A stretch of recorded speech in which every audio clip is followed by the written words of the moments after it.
everyone, it is Jazz here, and today I am doing yet another tag video because that's just my current mood. I looked for something kind of classic book related, so I found the For the Love of Classics book tag, and I'm actually just going to jump right into these classic book related questions because there's quite a few of them, and I'm really excited to answer them, so let's go on with the show. Number one, why do you read classics, and how often do you read them? So the answer to the first question can actually be fully answered in a video that I made a while back about why I like to read classic books, and if I can find that video I will link it in the description for you.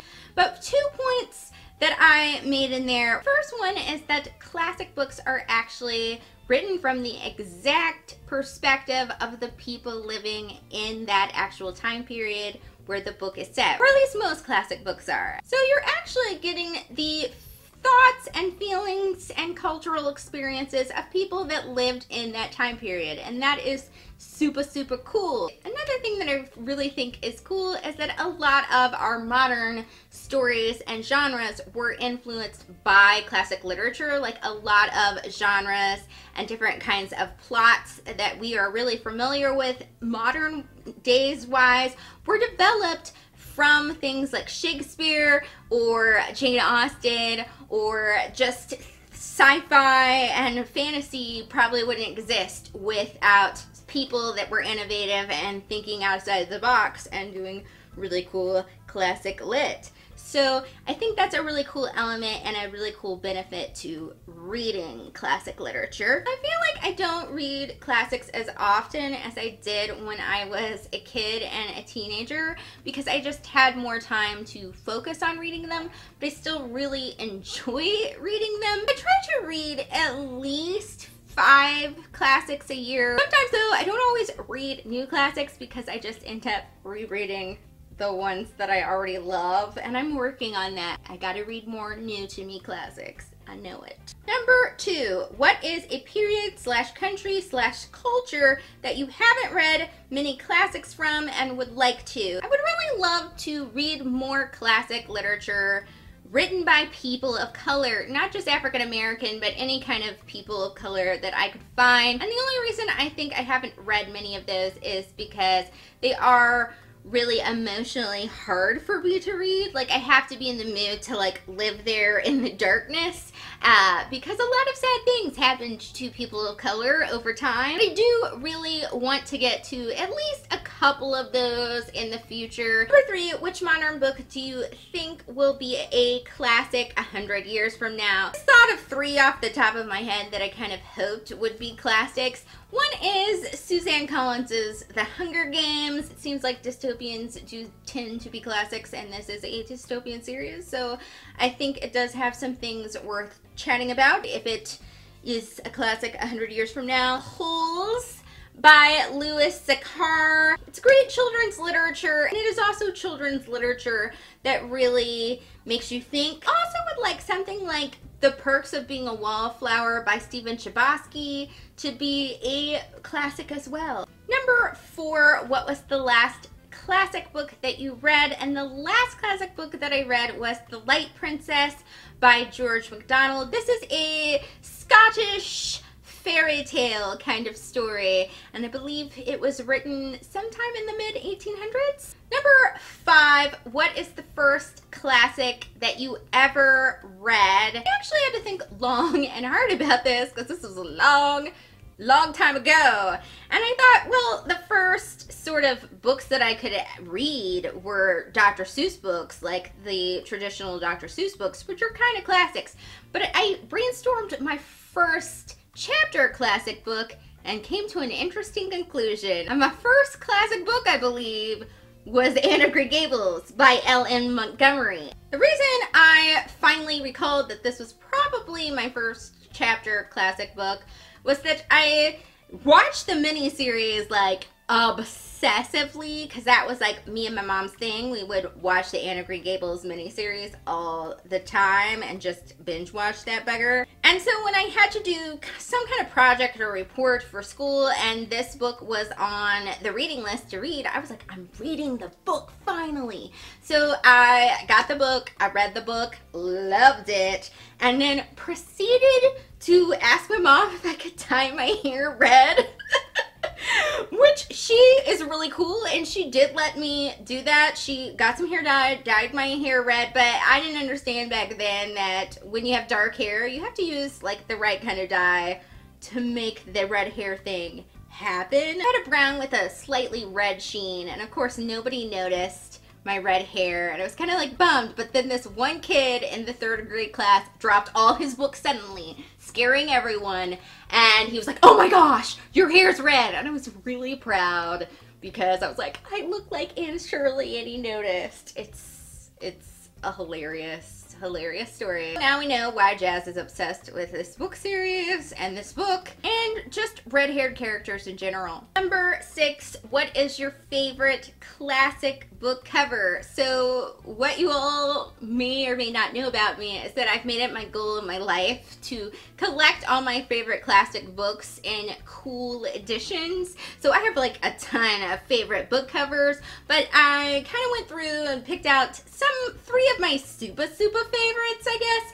One is this Mina Lima edition of Peter Pan, which is a really cool interactive illustrated edition. So it's a very cool edition, as well as having a really awesome, beautiful, shiny cover. I love the cover of the illustrated Jane Eyre. This features illustrations done by Dame Darcy, who is a graphic novel writer, and she did some illustrations for the book, as well as this fabulous book cover, which I really love, and it's quirky and cool and artsy and awesome. And lastly, just this really cool, awesome edition of Le Morte d'Arthur by Sir Thomas Malory. And for those of you that know that I've been reading this for a year and some change, no, I have not yet finished it, but I'm making progress. Anyway, this along with all the Barnes & Noble editions is just beautimous. 7 classic authors you wish had written more books. I decided to go with Harper Lee, the author of To Kill a Mockingbird, because she really only wrote To Kill a Mockingbird, although she did come out with Go Set a Watchman, but that is sort of based on To Kill a Mockingbird. It is not like a totally separate story. It is, from what I hear, what she originally planned To Kill a Mockingbird to be, and then she kind of rewrote that and changed that. So it is still kind of within the same subject matters, but I just think it would have been cool to read something that was not To Kill a Mockingbird related, just a totally new kind of story. But we still have the fabulous To Kill a Mockingbird, and it's awesome, and I love it. So, you know, I can't complain too much. Number 8, least favorite classic. My 2 main classics that I always seem to have issues with are Lord of the Flies by William Golding and Alice in Wonderland by Lewis Carroll. I realized that I do respect Lord of the Flies to a certain extent. It does have really cool themes and ideas and symbolism that are worth exploring, and I'm really glad that the author explored them. However, don't think it's well written. I think it's poorly written in the little things that matter, like who is talking most of the time, and things like the writing style being good and having clarity. They matter, and if your book didn't have that, I'm not rereading you. It's just not gonna happen. I don't care how short it is. Problems with Alice in Wonderland actually didn't start until I reread the book as an adult and realized that it just disturbed me on many, many levels. The book was intentionally written to be nonsensical, so the book is not supposed to make sense, and that's fine, but could it not make sense and not have characters that are horribly, horribly mean? It kind of hurts my heart that there's scenes in the book that are like poems, songs like speak harshly to your little boy and beat him when he sneezes and stuff like that. Also, I've never done drugs, but this book kind of makes me feel like I've done drugs, and I don't like that feeling, so it just makes me uncomfortable. Also not the biggest fan of Dracula because epistolic novels written in the form of many documents such as letters, can be kind of hit or miss for me, and Dracula's somewhat of a miss. Number 9, favorite translated classic. So one of the ones that I really liked to read as a kid and would love to reread as an adult was Pippi Longstocking by Astrid Lindgren. This was originally written in Swedish. Another one that I remember really enjoying was Phantom of the Opera by Gaston Leroux, which is obviously a book that was originally written in French. Number 10, favorite modern classic. These are books published after 1900. There's way too many to list. So I just picked 4 ones that I really enjoy. The Outsiders by S.E. Hinton, The Great Gatsby by F. Scott Fitzgerald, Chronicles of Narnia series by C.S. Lewis, and A Wrinkle in Time by Madeleine L'Engle. 11 classic literary places that you would like to visit. Anywhere in Europe I went to visit, and many classic novels cover anywhere in Europe. I'm a big Anne of Green Gables fan, so Prince Edward Island would be super cool, and anytime I see just like the rarest picture of people that have filmed anything Anne of Green Gables related there, I'm just like, ooh, Prince Edward Island. Number 12, first classic you would recommend to a child. I suppose that I would probably recommend The Secret Garden by Frances Hodgson Burnett. Easy to get into and just a really lovely personal growth story, so who can say no to that? Number 13, classics you think are mistitled and what you would rename them. The cool thing about classic novels is that they usually have titles that fully express what the book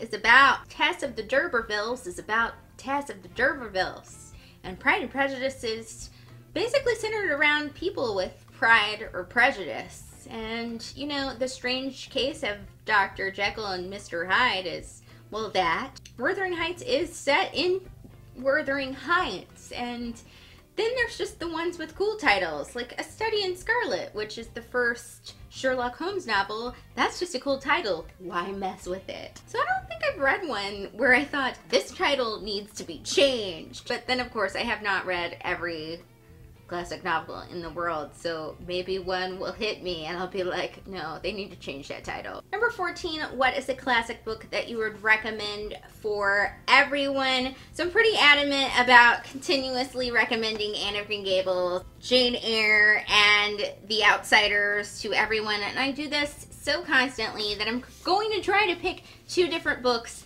that I would recommend that I don't off the top of my head think to recommend. So the first one is The Illustrated Man by Ray Bradbury. This is a really cool short story book. If you like sci-fi, this is for you. And I think even if you don't like sci-fi, you should probably just give it a go. They're short stories, you might have fun with a few. And another one that I remember really enjoying was To the Lighthouse by Virginia Woolf. And it is just a really cool literary fiction. And the last thing is just to tag some people. And I'm just going to go ahead and tag whoever wants to do this classic book tag. If you like classic books and you think you can talk a lot about them, please do this tag. I think you would have a lot of fun. And that is it for the For the Love of Classics book tag. I hope you guys enjoyed my multiple answers for these questions. And I will see you all on Thursday. Thank you for watching. Bye!